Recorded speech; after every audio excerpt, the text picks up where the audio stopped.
Oh, this symposium for me has been a very big eye-opener because the right to health in our context is almost a recent phenomenon because it was constitutionalized in our recent constitution 2010. We promulgated our constitution in 2010, and therein there is a provision for the right to health. We had not figured out how we are going to, operationalize that right, how we are going to make sure that the people, actually, obtain this right as provided for in the Constitution.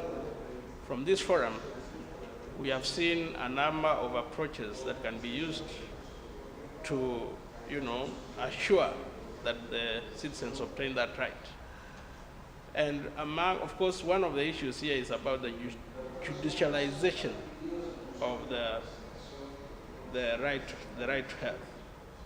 And we have agreed, I think, from here that perhaps that should be reserved as a last resort. We need, first of all, to address the issue of the health services themselves.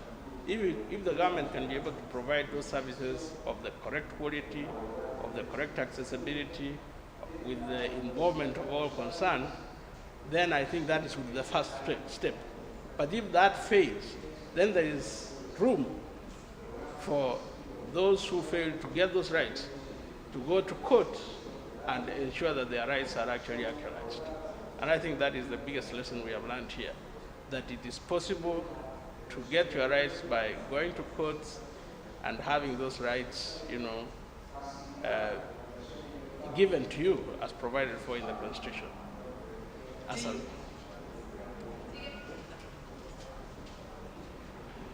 think it would be useful for Kenya to continue the exchanges that have started here between Kenya and the Latin American countries? I not only think that Kenya should continue the dialogue, but I think it's a must that that should happen.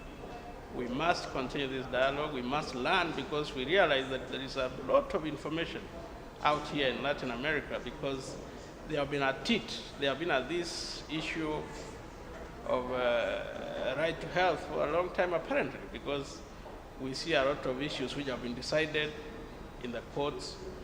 We see how, health services have responded to the, complaints and, the issues of demand from the users of those services.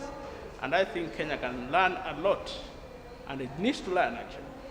It needs to engage continuously and constructively so that we can adopt the best practices and, institutionalize them in our systems in the country.